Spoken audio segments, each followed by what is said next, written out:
Olá pessoal, eu estou fazendo esse vídeo aqui para a gente discutir um pouco os esforços organizativos internacionais dentro do campo do anarquismo, do anarcossindicalismo e do sindicalismo revolucionário no período que vai de 1868 até 1939, tá? Então, essa é uma apresentação e uma pesquisa que eu concluí algum tempo atrás e vai permitir que a gente enxergue um pouco as tentativas de articulação internacional, né, por parte desses atores, né, e quais foram as composições, os conflitos, né, as conquistas e os declínios desse processo, tá bem? Então a gente inicia a apresentação agora e eu vou seguindo aqui com os slides que podem ser acessados com o link que eu deixei na descrição desse vídeo, tá bem? Bom, quando falamos, né, desses esforços organizativos internacionais, é importante se ter em mente que essa foi uma pesquisa elaborada no ano passado, 2019, quando eu recebi um convite para participar de um evento, né, promovido pelo Departamento de História da Universidade de São Paulo, sobre os 100 anos da Internacional Comunista de 1919. Né? Para quem não me conhece, eu sou o Felipe Correia, membro do Instituto de Teoria e História Anarquista, professor, pesquisador e editor. E naquela ocasião, o meu objetivo com essa apresentação era justamente dar um panorama geral dos esforços organizativos internacionais do anarquismo tomado em sentido amplo, né, abarcando aqui essa tradição sindicalista que se encampou no anarcossindicalismo, no sindicalismo revolucionário, né? Algumas vezes a gente utiliza o termo sindicalismo de intenção revolucionária para se referir a essa tradição, nesse período já mencionado de 1868 a 1939. Né? Esforços esses que culminaram na fundação, né, ou na refundação da Associação Internacional dos Trabalhadores, ou como ficou conhecida, Internacional Sindicalista, na passagem de 1922 para 1923, associação esta que teve como objetivo fundamental contrapor a Internacional Comunista e o seu braço sindical Profinterne. Meu objetivo aqui também é mostrar, né, durante esse período, as alianças, cisões entre os anarquistas, outros socialistas e comunistas. Né? E para isso eu creio ser importante falarmos um pouco de algumas questões conceituais do anarquismo, né, para a gente simplesmente situar esse tema, né, histórica e teoricamente. Né? O anarquismo ele deve ser entendido a partir, né, de uma abordagem da teoria e da história, né, que tem esse enfoque global, né, combatendo o eurocentrismo e outros elementos aí de método que nós temos trabalhado aqui no Instituto. E nós podemos dizer que nessa chave o anarquismo é um tipo libertário de socialismo revolucionário. Né, muitas vezes anarquismo e socialismo libertário foram utilizados como sinônimos, e esse anarquismo, quando a gente observa, né, a sua história no mundo todo, a gente pode dizer, né, que ele aparece de maneira relevante e influente, tanto nos movimentos de trabalhadores dos campos, né, entre camponeses e o proletariado das cidades, e dos campos, né, até os trabalhadores urbanos, né, operariado e outros setores marginalizados da sociedade. Se trata de uma ideologia, de uma doutrina com praticamente 150 anos de existência em todo o mundo. Os fundamentos do anarquismo, né, nós podemos dizer que se dividem em 3 grandes eixos, né? Um primeiro de crítica radical do capitalismo, do Estado e todas as formas de dominação. Depois, a defesa de um projeto autogestionário e federalista que abarca, né, a socialização generalizada da propriedade, do poder político e do conhecimento. E, finalmente, uma estratégia de base classista, né, que busca reunir trabalhadores e oprimidos em geral, mobilizando força social, por enfrentamentos, né, que devem se basear na coerência entre meios e fins, visando promover uma revolução social e construir uma sociedade de igualdade e liberdade plenas, essa sociedade autogestionária e federalista. Em seus 150 anos de história no mundo todo, o anarquismo se expressou, sobretudo, né, por seus vetores sociais ou por essas expressões massivas, né, dentre as quais esse tipo de sindicalismo, que eu chamo aqui de sindicalismo de intenção revolucionária, né, ou seja, o sindicalismo revolucionário e o anarcossindicalismo, ou de maneira mais genérica, como se diz em inglês, syndicalism, né, foi a principal estratégia de massas do anarquismo. E, portanto, né, eu considero aqui que tanto o anarcossindicalismo quanto o sindicalismo revolucionário contaram com uma participação determinante dos anarquistas e podem ser tidas, né, de maneira mais geral, como estratégias de massas do anarquismo. Tá bem? Quando nós falamos da constituição histórica do anarquismo, o ano de 1868 é um marco, né? O marco quando se funda a Aliança, a primeira organização anarquista da história, né? E também um ano de radicalização da Associação Internacional dos Trabalhadores, né? Pela sigla AIT, ou como ficou conhecida historicamente, a Primeira Internacional, foram marcos fundamentais, né? Então, a Internacional, do ponto de vista da sua formação, do seu projeto e das suas forças, né, pode ser definida como uma união, o primeiro grande esforço internacional de associação dos trabalhadores. Esse esforço encabeçado principalmente desde 1862 por trabalhadores franceses, né, em sua maioria mutualistas proudhonianos, e ingleses, né, trade unionistas, que vão se articular internacionalmente e começar a dar corpo, né, a essas organizações ou a esses organismos que visavam, né, se expandir para organismos de massa ou sindicais, se radicalizando ao longo dos anos, né. A história da Internacional é basicamente a história de um esforço que começa ainda de maneira bastante moderada em 1864 e que ao longo dos anos, né, com seus congressos, vai se radicalizar, né, e o ano de 1868 é um marco nesse sentido.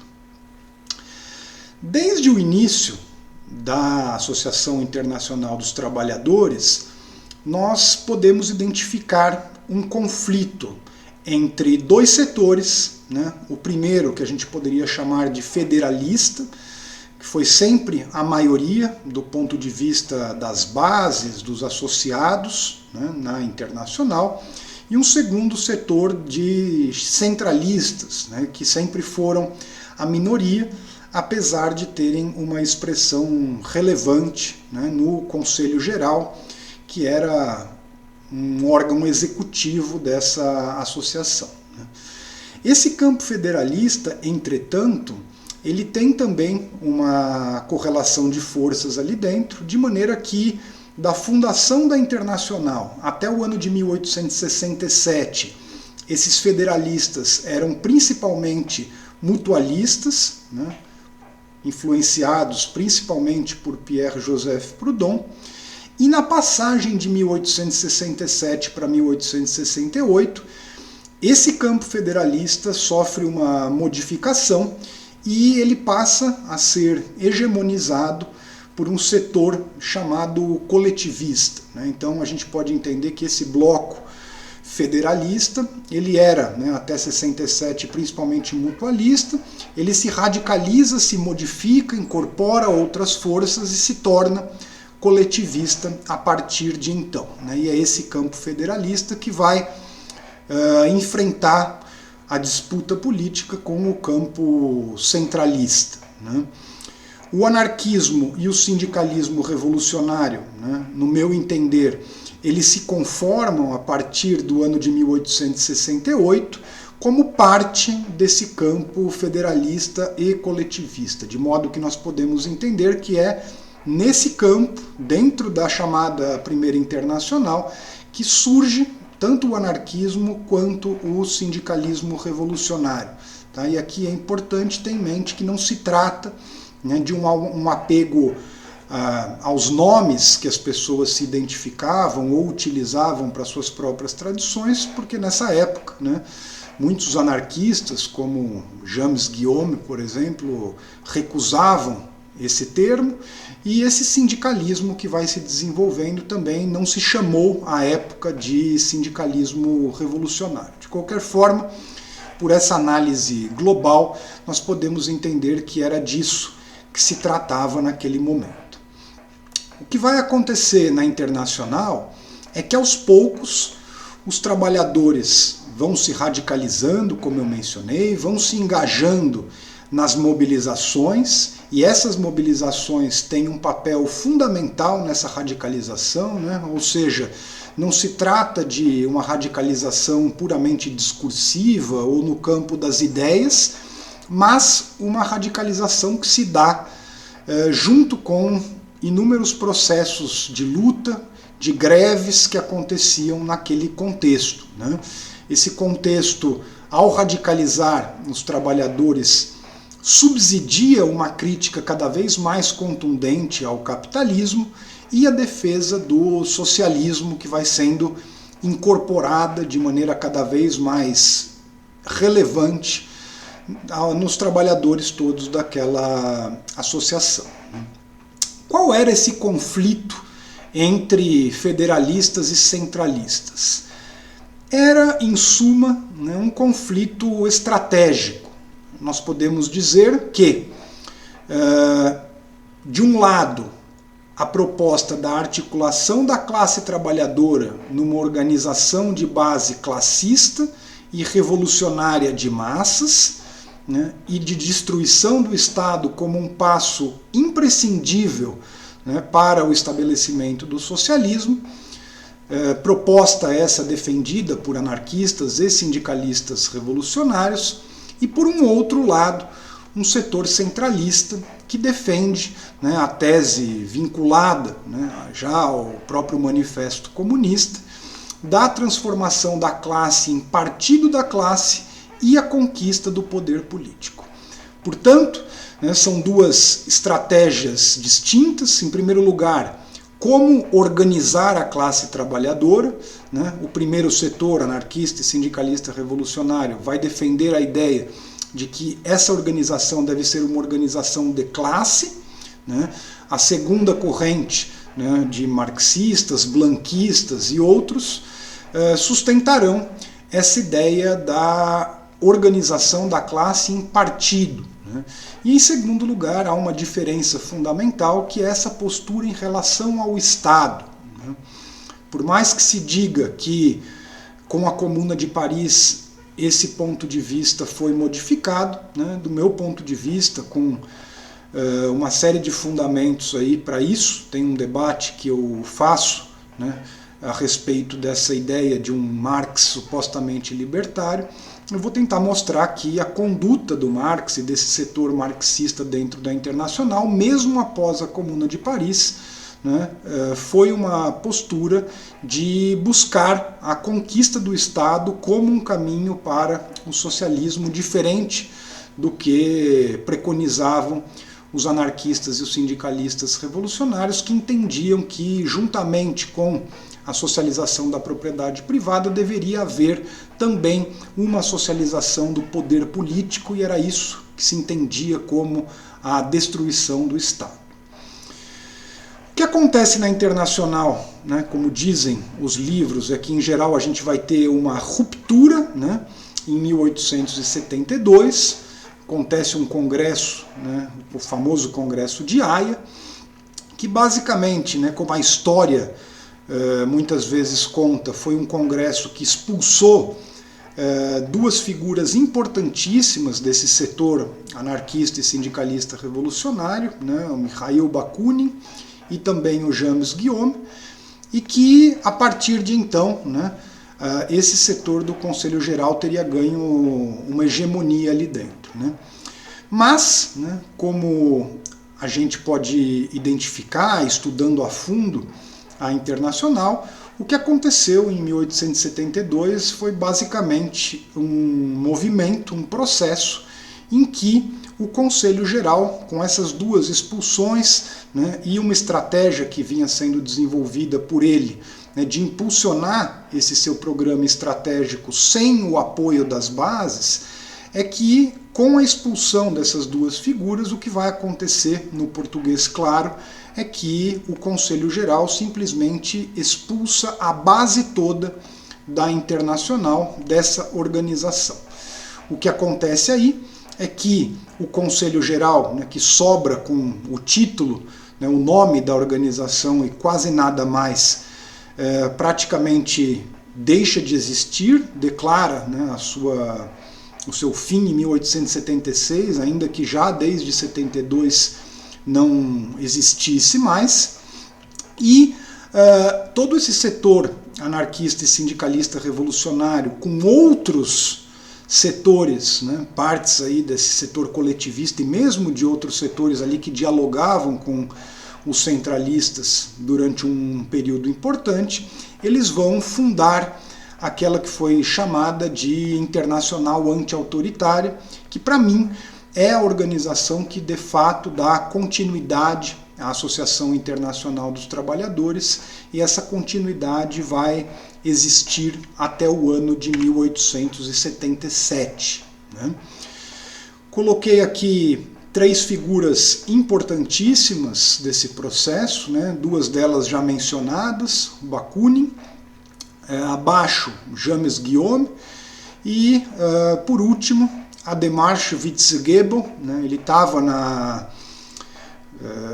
no conflito, estava, né? Ali como um terceiro a ser expulso pela Internacional no conflito de 72, mas a sua expulsão não foi aprovada. Né? Depois desse final da Internacional, que tem também um contexto complexo, né, que vem posterior à Comuna de Paris, né, e um processo de repressão imensa que se estabelece em toda a Europa, né, o próximo esforço de articulação internacional só vai acontecer em 1881. Né? Então a gente tem esse intervalo aí de 1877 até 1881, que não há iniciativas mais relevantes nesse campo, e acontece aquele que foi chamado de Congresso Socialista Revolucionário na cidade de Londres no ano de 1881. Né?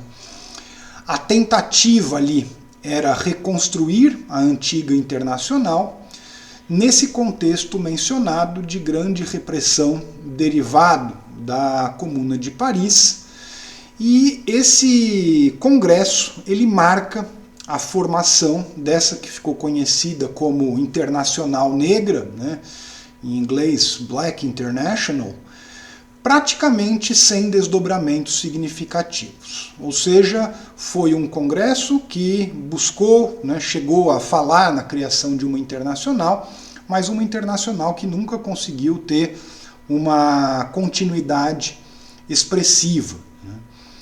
Participaram dessa iniciativa setores revolucionários do socialismo, e vamos lembrar aqui que o contexto, né, era um contexto de enfrentamento ao crescimento da social-democracia e do reformismo, e, portanto, essa iniciativa do Congresso e da Internacional Negra estão marcados profundamente por um enfrentamento aos reformistas pelo setor revolucionário e se reúnem, né, nessa articulação anarquistas, sindicalistas, comunistas e blanquistas, esse setor mais revolucionário do socialismo, né?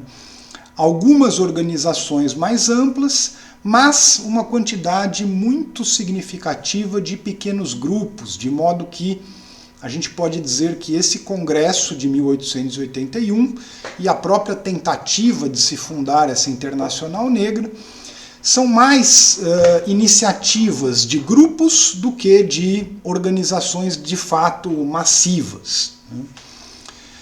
Esse congresso e essa internacional declaram sua oposição às instituições econômicas e políticas. Como eu falei, visam estabelecer esse contraponto ao reformismo, ao parlamentarismo e a essa retórica de transformação que vinha se tornando cada vez mais constante, né? Ou seja, o que já se notava no seio desse movimento socialista tomado de maneira mais ampla era, né, uma radicalização verbal ou um discurso de transformação que na prática se refletia cada vez mais em organizações moderadas, voltadas pura e exclusivamente ao esforço eleitoral, muitas delas já sequer trabalhando com o horizonte de uma transformação rumo ao socialismo, né? E é por esse motivo que o Congresso vai afirmar, em primeiro lugar, a necessidade da ação revolucionária como contraponto ao reformismo crescente, e, em segundo lugar, aquilo que se chamou propaganda pelo fato, né? E era justamente essa ideia de que esses discursos, né, vazios não significavam nada, era necessário uma propaganda não só pelos livros, não só pelos jornais, pela discussão de ideias, mas sim por fatos, né? E vamos lembrar aqui que o que acontece nesse processo é que essa defesa da propaganda pelo fato vai se vincular diretamente àquele contexto da Europa dos anos 1880 e 1890, que com a impossibilidade em vários países de articulação de organizações massivas muito significativas, vai se adentrar, né, num período de iniciativas grupais e individuais em que a violência foi um aspecto muito marcante, né? Atentados, por exemplo, a autoridades, a membros da burguesia e outras ações do tipo foram muito significativas nesse período e não tiveram vinculação com os movimentos reivindicativos e massivos, né? Quando a gente lê aquelas histórias eurocêntricas do anarquismo, a gente está acostumado a ver que as décadas de 1880, 1890 foram décadas da propaganda pelo fato, né? Isso é verdade quando a gente considera a Europa, mas uma afirmação profundamente equivocada quando a gente observa outros continentes que tiveram outras dinâmicas nesses mesmos anos, né?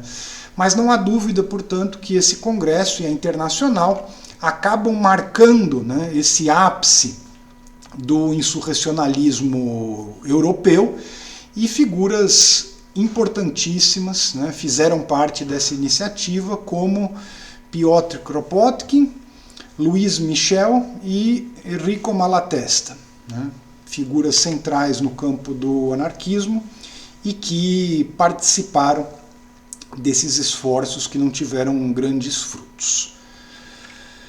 Costuma-se dizer muitas vezes, né, que naquela chamada ruptura de 1872, o anarquismo se desvincula definitivamente do marxismo, né? Mas essa afirmação é incorreta, né? Não só porque a gente já viu que em 1881 houve esse esforço de articulação, pelo menos com um setor revolucionário dos marxistas, né? Dos comunistas e também dos blanquistas, mas a gente vai notar isso na própria história das internacionais que se seguem, né? Ou seja, a gente pode dizer que esse campo anarquista, anarco-sindicalista e sindicalista revolucionário, ele tem também um marco na chamada Internacional Socialista, ou como se costumou referir na história, a Segunda Internacional. Esses setores têm uma participação relevante entre 1889 e 1896, e mesmo depois disso nós conseguimos notar algumas expressões, principalmente no campo do sindicalismo. Essa Segunda Internacional, ela vai ser fundada em 1889, visando novamente dar continuidade aos esforços da Associação Internacional dos Trabalhadores, e teve um papel determinante da social-democracia alemã e francesa. E diferente do que muita gente afirma, os anarquistas e os sindicalistas revolucionários participam da fundação e participam durante um longo período dessa tentativa de rearticular a Internacional. Desde o primeiro congresso, da chamada Segunda Internacional, aquela questão estratégica, de como organizar e como encaminhar do ponto de vista estratégico a transformação social, questão essa que havia cindido a Internacional no ano de 1872, ela é retomada. Você tinha partidos políticos e disputa de eleições sendo enfatizadas desde o início por um certo setor, e uma internacional que se constituía sob a hegemonia desse reformismo social-democrata que preconizava a construção de partidos e o foco na disputa das eleições. Esse foi, evidentemente, o maior conflito entre a social-democracia e os anarquistas, e esse conflito vai perpassar os 4 primeiros congressos, então isso se manifesta em Paris, em 1889, em Bruxelas, em 1891, em Zurique, em 1893, e no Congresso de Londres, em 1896. Ou seja, havia novamente a ideia de que se deveria discutir melhor o caminho para a transformação e a emancipação dos trabalhadores, com esse setor social-democrata bastante moderado, entendendo que o caminho era a construção partidária e a disputa do Estado, e esse setor anarquista que defendia a organização de classe, de base sindical, revolucionária, que pudesse trabalhar esse enfrentamento político e revolucionário, não se apropriando do Estado e, portanto, elevando uma minoria à posição de administradora desse Estado, mas a socialização do poder político e, portanto, o fim do próprio Estado. Os anarquistas, em suas publicações, em suas discussões, acusam a Internacional Socialista de reformismo e de romper com pressupostos que eles entendiam como fundamentais para uma transformação e uma emancipação dos trabalhadores. Para vocês terem uma ideia, os anarquistas têm uma presença importante. Eu trouxe aqui um número: o Congresso de Zurique, por exemplo, contou com 60 delegados anarquistas que foram impedidos de participar ou excluídos. Então, o movimento que acontece na Segunda Internacional é que nós tínhamos anarquistas e sindicalistas revolucionários, principalmente. Os anarquistas vão encabeçar esse conflito e vão ser excluídos ao longo dos primeiros congressos, em especial nesse congresso mencionado de Londres. E o que vai acontecer é que os sindicalistas, né, fossem eles sindicalistas revolucionários ou anarquistas que tinham uma presença sindical importante, vão continuar dentro da Segunda Internacional. E uma coisa que me chamou bastante atenção também foi que houve uma continuidade de sindicalistas revolucionários, né, sobretudo alguns setores que tentavam conciliar o sindicalismo revolucionário, né, com a participação em eleições dentro da Segunda Internacional. Então a gente nota, por exemplo, dentro do Partido Socialista Italiano, na Itália, uma expressão desse sindicalismo revolucionário mais heterodoxo, digamos assim, a gente consegue notar no Socialist Party of America, nos Estados Unidos, né, com essa figura importantíssima que foi o Bill Haywood, né, do Industrial Workers of the World, uma organização sindicalista revolucionária importantíssima, fundada ali nos Estados Unidos no início do século XX. Também nos Estados Unidos, o Socialist Labour Party of America, né, e com uma outra figura importante, né, o De Leon, e uma expressão desse sindicalismo revolucionário, né, mais heterodoxo dentro dessa articulação que era o International Secretariat of National Trade Union Centers, né, INSTUC.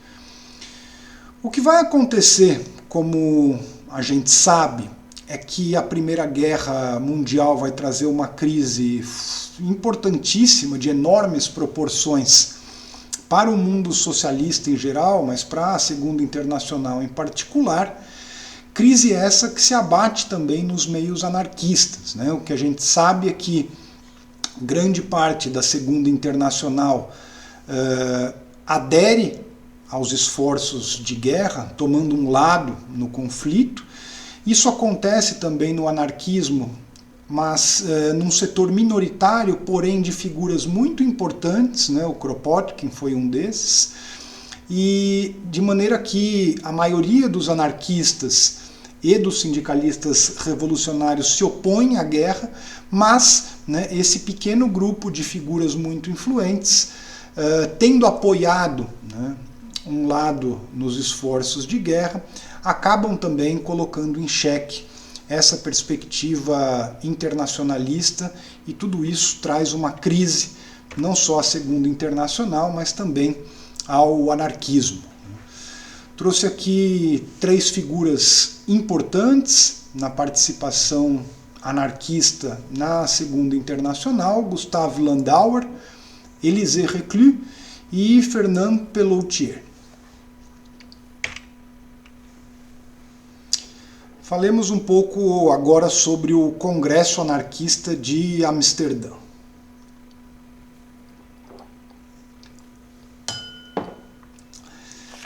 Com a crise que se dá dentro da Internacional, né, e esse desenvolvimento, nós vamos ver que sai disso uma tentativa de fundação de uma terceira internacional, ou a Internacional Comunista. Mas tem um acontecimento relevante, né? Já no momento em que os anarquistas tinham saído da Segunda Internacional, restavam mais os sindicalistas revolucionários, né? Que foi a realização desse esforço que constituiu o Congresso Anarquista de Amsterdã de 1907. Esforço esse que foi iniciado por belgas e holandeses, e um congresso que teve presença de aproximadamente 60 delegados, principalmente da Europa, e o objetivo era novamente estabelecer uma internacional anarquista, já que os anarquistas haviam perdido espaço na Internacional Socialista ou Segunda Internacional. Esse congresso é muito interessante porque ele permite avaliar, né, ali na Europa, quais eram os grandes debates, quais eram as grandes questões que vinham separando os anarquistas do ponto de vista das suas divergências estratégicas, né? A gente pode dizer que há algumas posições muito importantes ali. Em primeiro lugar, uma posição anti-organizacionista, né? Uma posição que tem uma história importante, ainda que minoritária, no campo do anarquismo. Anarquistas que eram contrários à ideia de organização, que sustentavam a ideia de uma atuação em pequenos grupos, em vínculos informais ou até atuações individuais, e essa posição aparece ali no Congresso, e também uma outra posição organizacionista, que defendia, portanto, a necessidade de organização dos anarquistas, mas no nível de massas, né? Isso que eu estou chamando aqui de sindicalismo exclusivo, né? Pierre Monat, por exemplo, foi a principal figura que defendeu essa posição de que sim, os anarquistas devem se organizar, mas eles devem se organizar no nível de massa, nos sindicatos, e não em organizações específicas anarquistas. E tem uma outra posição, uma terceira posição muito interessante, né? Acho que a principal figura ali, o Amené Dunois, que faz essa defesa de um dualismo organizacional que sustenta a ideia de que os anarquistas sim deveriam se organizar, e eles deveriam se organizar em dois níveis, né? Num nível sindical, dentro de organizações reivindicativas de massa, como organização da classe trabalhadora, e paralelamente a uma organização política anarquista que pudesse incidir, né, não só nos sindicatos, mas na realidade popular e social de maneira geral, né, para impulsionar o programa anarquista, de modo que essa discussão de modelo, né, é uma discussão fundamental. O Malatesta é uma figura importante nesse debate e que vai tentar ali fazer uma ponte, como lhe era característico. O Malatesta, apesar de ter encampado muitos conflitos, né, também teve essa posição muitas vezes de tentar construir pontes entre os setores, e a intervenção dele no Congresso, né, tem alguns textos muito conhecidos, inclusive traduzidos ao português, que ele vai expressar a sua posição tentando fazer pontes aí entre essas diferentes concepções, né.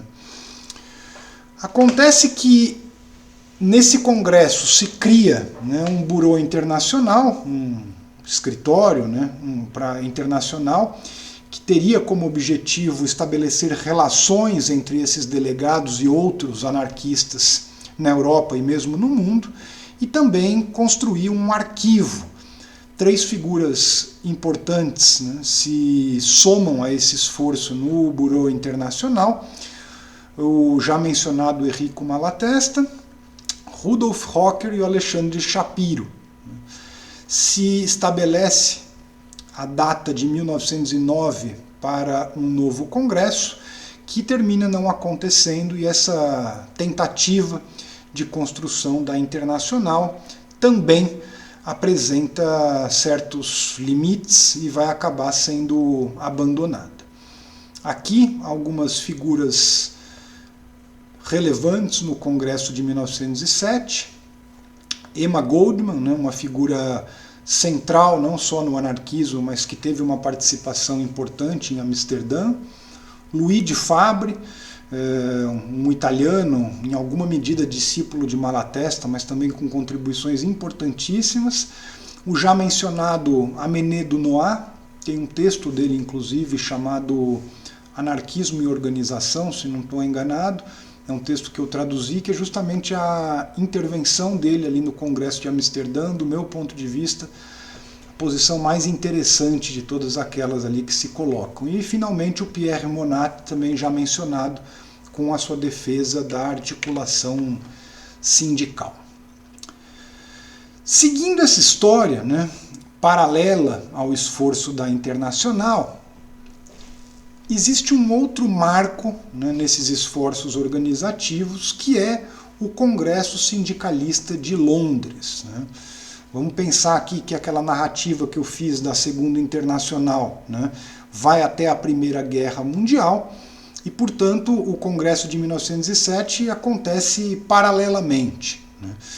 E esse Congresso Sindicalista de Londres, ele vai ter uma importância fundamental porque ele sinaliza exatamente a oposição desse setor anarco-sindicalista e sindicalista revolucionário aos rumos da Segunda Internacional. Então, existe uma discussão fundamental ali em 1913 sobre a necessidade de criação de uma nova internacional.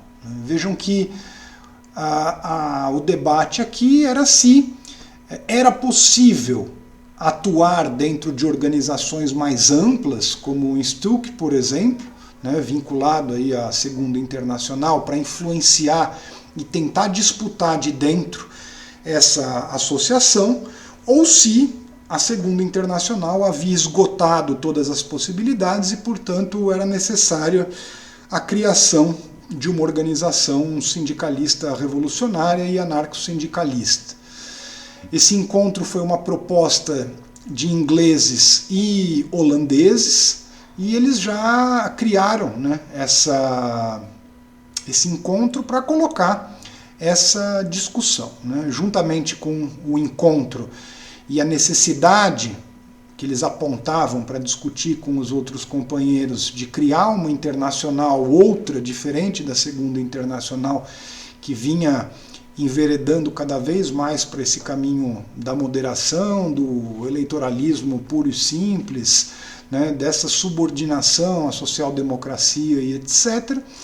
E eles vão fazer essa crítica ao reformismo, né, da Segunda Internacional e, portanto, como eu já coloquei, verificar se essa impressão dos ingleses e holandeses era compartilhada pelos outros colegas, né? Um ponto importante de se mencionar aqui é que a CGT francesa, né, uma organização que foi fundada em 1895, né, um bastião do sindicalismo revolucionário na França pré-Primeira Guerra Mundial, a maior organização naquele momento dessa linha, não participa desse encontro, era parte ainda, né, do International Secretariat of National Trade Union Centers, que eu já mencionei para vocês, e isso se torna ali um elemento relevante para a discussão daquele momento, até que ponto fazia ou não sentido criar uma nova internacional sem a principal organização dessa linha, que ainda fazia parte desse organismo vinculado à Segunda Internacional, né? Esse congresso, né, ele conta com 38 delegados que representam 12 países, aqui já não só da Europa, mas também da América Latina, e um contingente relevante, ainda que não muito significativo, de trabalhadores, né? Esses delegados representam 250 mil trabalhadores, né? O que acontece ali é a discussão, né, para o estabelecimento dessa internacional sindicalista, e, portanto, a ideia é amadurecer a discussão, e para isso se cria um bureau em Amsterdã, e esse boletim internacional do movimento sindicalista, que vai ser um órgão com vistas a informar e articular setores do anarcossindicalismo e do sindicalismo revolucionário no mundo. Na declaração deste congresso se realiza uma crítica do capitalismo e do Estado, se afirma a necessidade de emancipação, né, e, portanto, a ideia da comunidade administrar os meios de produção, e aqui já aparece essa crítica anarquista, anarcossindicalista e sindicalista revolucionário a essa ideia de que nacionalizar os meios de produção significaria acabar com a propriedade privada, né? Os sindicalistas presentes nesse congresso entendem que não, que a socialização dos meios de produção envolve a comunidade, né, assumir a gestão desses meios, E essa declaração também enfatiza a necessidade da luta de classes internacional, de organização autônoma dos trabalhadores e, portanto, sem vínculo político e religioso, né? E aqui é importante mencionar que sem vínculo político não significa, né, como entendeu o Lenin ali no Que Fazer, que seria um organismo sindical sem intenção de intervir politicamente ou mesmo transformar politicamente a realidade, mas uma organização de classe que não estivesse subordinada a partidos políticos e a bandeiras político-ideológicas, de maneira que isso reduzisse profundamente a capacidade de crescimento, de autonomia, de independência de classe desses movimentos, né? Essa declaração tocou também em pontos fundamentais aí dessa tradição, como a livre associação e a ação direta. Esse esforço vai ser interrompido, né, com a Primeira Guerra Mundial e a crise que significou a Primeira Guerra, e mesmo essa discussão toda da adesão ou não à guerra, crise que vai se abater sobre a Segunda Internacional e nesse setor do anarquismo, como eu comentei para vocês também. Tá, aqui eu trouxe para vocês uma foto da sessão desse Congresso de Londres, de 1913. A principal figura do meu ponto de vista, né, o Christian Cornelissen, um sindicalista importantíssimo que participou naquele momento, e também a foto de duas outras figuras que, embora não se encontrem nesse campo anarquista ampliado aí, foram figuras relevantes nesse congresso, mesmo pertencendo a outros campos político-ideológicos, né?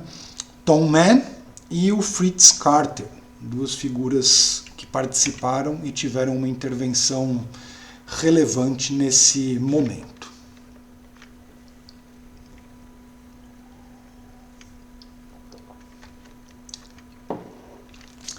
Chegamos, por fim, né, ao objetivo, né, que era pensar a conduta dos anarquistas em relação à Internacional Comunista. Esta que foi na história chamada de Terceira Internacional e que contou com uma participação anarquista relevante entre 1919 e 1921. Vamos lembrar que o contexto, né, nesse momento era esse de enfrentamento do reformismo, né, que já continuava desde o século XIX e, portanto, a social-democracia encabeçando esse reformismo e de certas aproximações com os bolcheviques, né, e, portanto, o que vai acontecer é uma aproximação dos anarquistas com os bolcheviques em função dessa crítica ao reformismo e da perspectiva da maioria do campo anarquista de crítica em relação a essa adesão a qualquer um dos lados aí na Primeira Guerra Mundial. E dentro do campo anarquista e sindicalista revolucionário, em 1919, né, quando se funda essa Terceira Internacional, a revolução ela era ainda bastante bem vista entre esse setor libertário do socialismo, né? Isso reforça essa aproximação dos anarquistas com os bolcheviques. Isso vai fazer, né, com que haja não só proximidade, mas também aliança entre esses setores, né? O que vai ocorrer é que no contexto da Revolução Russa, né, e aquela época existia uma dificuldade grande de circulação de informações e etc., né, os anarquistas russos vão estar sendo reprimidos, né, algumas vezes de maneira brutal, no contexto da Revolução Russa desde 1918. Tá? Então, eu vou colocar aqui depois uma discussão importante sobre a presença dos anarquistas na Revolução Russa e a gente vai discutir isso com mais detalhes, mas o que a gente pode dizer aqui é que essa repressão que vai se dando ali no contexto da Revolução Russa, ela acontece em algumas ondas, né? Eu falo em 4 principalmente, a primeira em 1918, a segunda em 1919, a terceira em 1920 e a quarta entre 1921 e 1922, e isso vai ser um fator importante, né, nas relações que vão se estabelecer aí dentro da Internacional Comunista entre bolcheviques e anarquistas, que apesar de estarem próximos por essa crítica ao reformismo e sua crítica à guerra, né, vão acabar também se enfrentando, como nós veremos a seguir. A Internacional Comunista, ela é fundada, portanto, em 1919, né, a sigla Comintern se refere, né, à Internacional Comunista, e ela se abre também à filiação de sindicatos que são convidados ao segundo congresso de 1920 e organizações anarco-sindicalistas e sindicalistas revolucionários decidem atender a esse chamado. E é naquele momento que tais organizações vão tomar contato, né, com os relatos acerca da repressão aos anarquistas russos que vigorava no contexto da Revolução, né. No segundo congresso da Internacional Comunista se funda o Profintern, né, se indica a fundação do Profintern, que será de fato realizada em 1921, que seria o braço sindical dessa internacional. E nesses anos, entre 1920 e 1921, acontece que tanto anarcossindicalistas quanto sindicalistas revolucionários vão topar participar com algumas condições, né? A principal dessas condições dizia respeito à independência de classe das organizações sindicais em relação aos partidos políticos em geral, mas principalmente o Partido Comunista Russo, né? No entanto, o que se vê, né, nessa passagem de 1920 para 1921 é uma incidência cada vez maior do Partido Comunista Russo no Profintern, que termina, né, na visão desses sindicalistas, se conformando como um braço sindical do comunismo e da própria Internacional Comunista.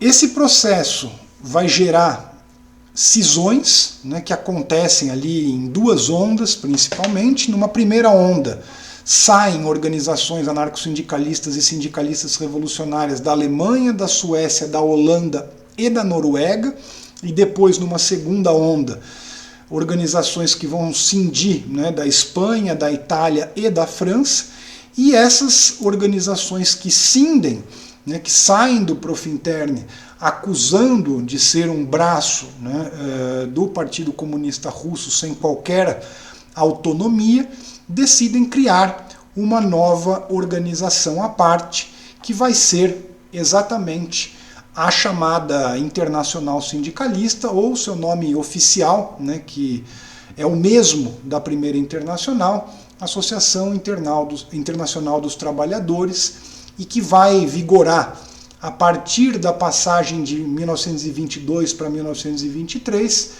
até muitos anos adiante. Eu coloco aqui até 1939, que foi o final ali da Revolução Espanhola, que de fato trouxe uma crise muito significativa para essa organização, e apesar dela ter continuado existindo, né, e se fortalecido depois em outros contextos, foi uma participação diferente e bastante reduzida se comparada a desse contexto de 22, 23 a 39.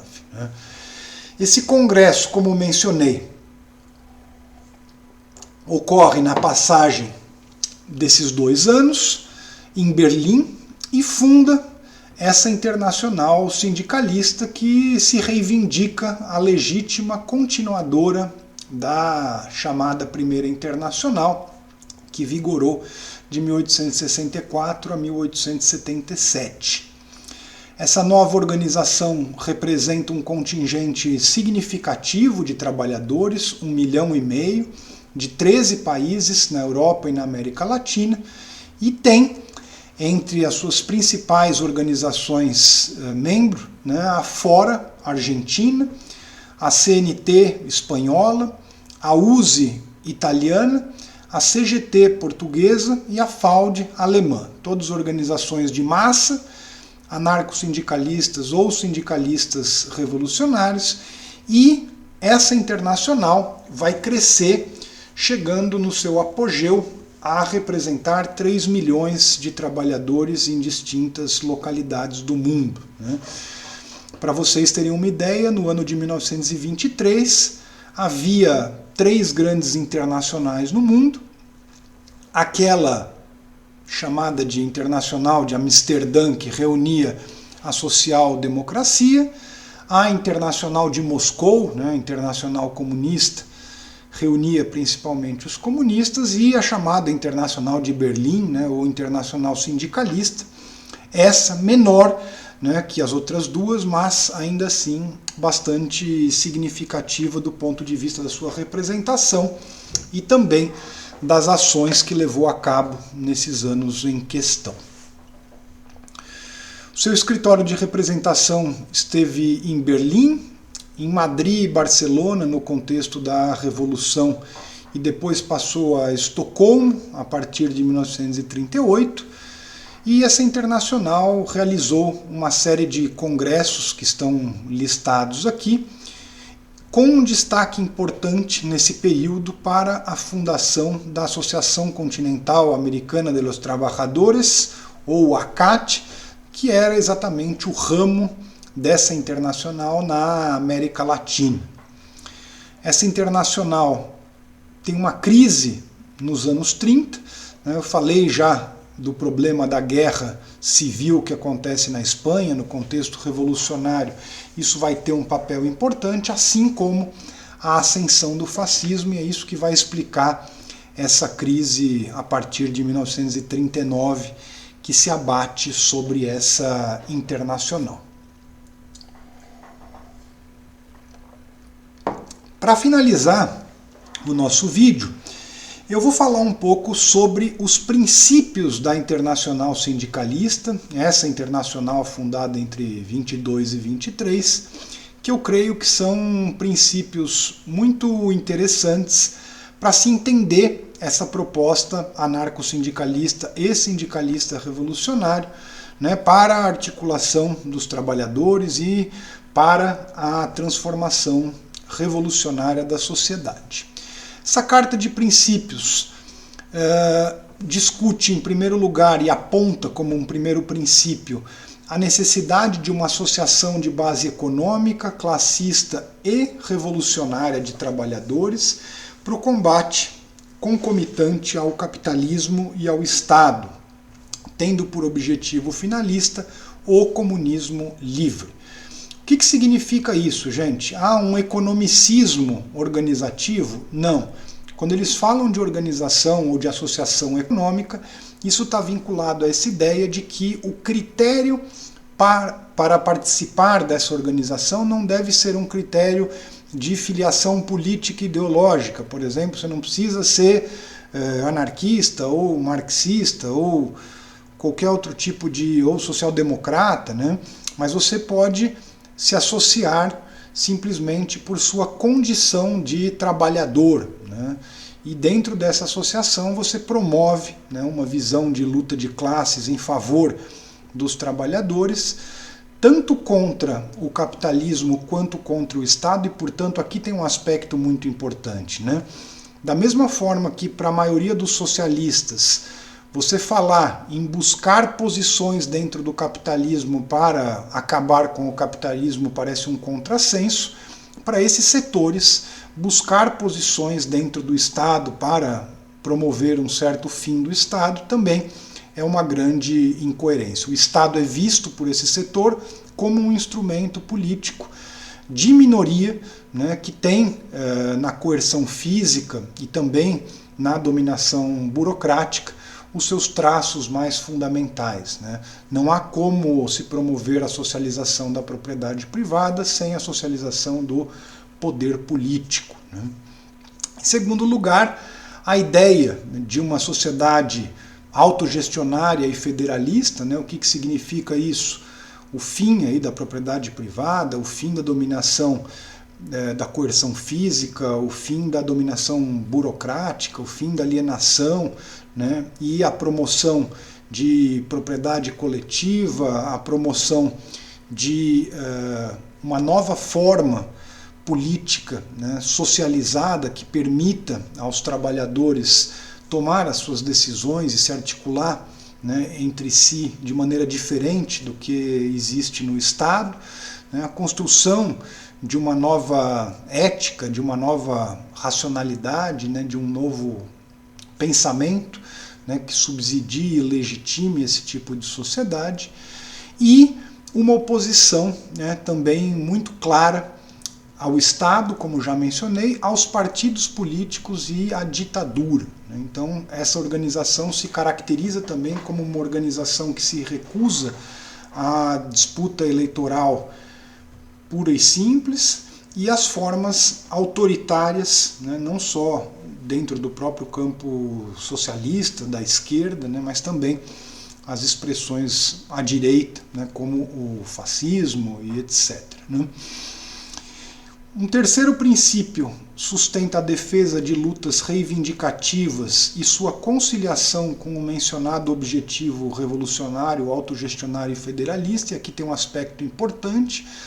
As reformas, elas não são vistas como contraditórias a essa perspectiva revolucionária e, portanto, né, é uma organização que entende que, a depender da maneira que forem levadas a cabo, essas lutas por reformas podem se converter em lutas revolucionárias.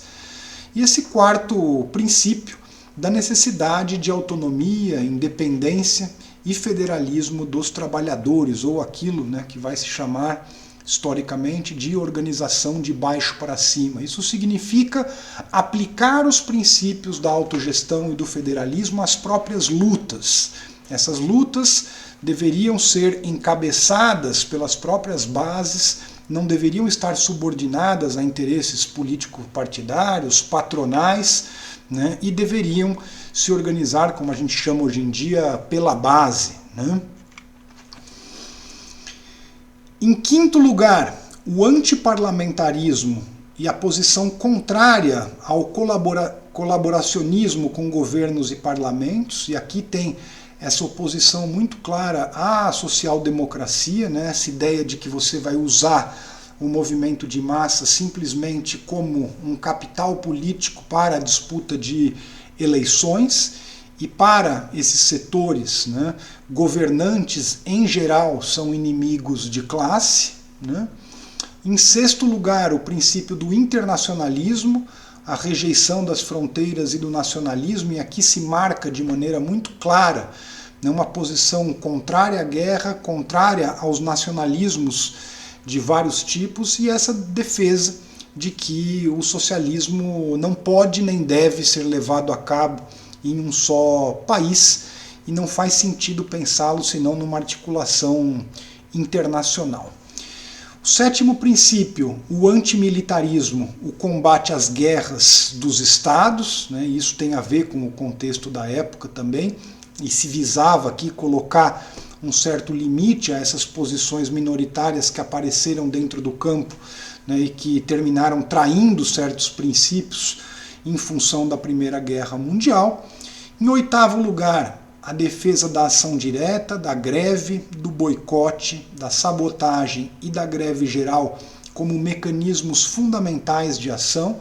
Então, se não iam disputar eleições, o que iam fazer essas organizações sindicais? Pois elas iam promover o enfrentamento, a luta de classes, né, dentro dos espaços de trabalho, manifestações, protestos, reivindicações, greves, campanhas de boicote, campanhas de sabotagem, tendo em vista essa perspectiva da greve geral, né, que seria um momento fundamental pré-insurrecional, pré-revolucionário, para conduzir a essa nova sociedade socialista. Né.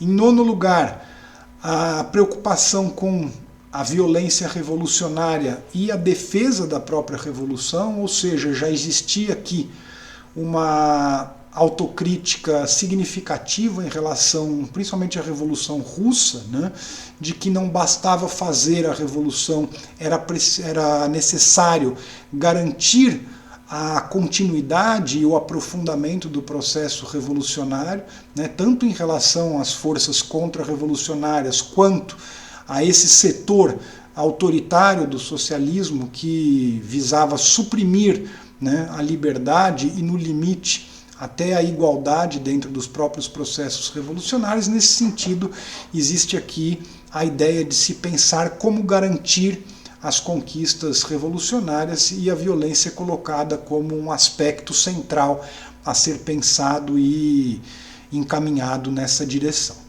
E, fundamentalmente, em 10º lugar, o protagonismo das massas como caminho da transformação. Ou seja, aqui existe uma crítica clara a essa estratégia comunista, né, de que as organizações de classe elas não têm capacidade política de transformação, não têm capacidade revolucionária, né, e aqui o diálogo crítico é com Kautsky, com Lenin, né, em relação àquela ideia, né, de que é o partido revolucionário que dá às organizações de massa essa capacidade de transformação, no caso do Lenin, ou no caso do Kautsky, essa ideia de que a consciência de classe vem de fora, né, e a gente pode entender que para esses trabalhadores, para essas organizações, era fundamental construir força popular, construir força social, construir capacidade crítica de reflexão, de consciência de classe, avançar com essas bandeiras de transformação dentro dessas próprias organizações que deveriam ser elas mesmas as protagonistas do processo de transformação, né? Eventualmente, organizações políticas poderiam fortalecer esse movimento, mas quem encabeça o processo é a classe trabalhadora e não os partidos que dizem representar as classes. Coloquei aqui a foto, né, de alguns membros do Congresso de Fundação dessa internacional, na passagem de 22 para 23, e mencionei aqui 4 figuras importantes, né, nesse congresso. Rudolf Rocker, Alexandre Shapiro, essa mulher, né, com uma importância muito relevante naquele contexto, Virgília D'Andrea, e o Augustin Souchy, que também assumiu uma posição de destaque. Nesse final aqui eu listei alguns livros fundamentais para pessoas que queiram se aprofundar no tema. Tá? Lembrando que, infelizmente, né, tem muita coisa que não está em português, e a gente encerra essa discussão, né, para começar um debate, para começar uma conversa mais aprofundada nesse sentido, tendo por objetivo aí essa pequena exposição. Espero que vocês tenham gostado, espero que isso tenha sido útil para a gente trazer à tona, né, essa história tão pouco discutida do anarquismo, do anarcossindicalismo e do sindicalismo revolucionário, e espero que isso possa agregar não só a essa compreensão do passado, mas também a elementos relevantes das lutas no presente. Tá bem? É isso aí, pessoal. Muito obrigado e a gente se vê no próximo vídeo. Tchau, tchau.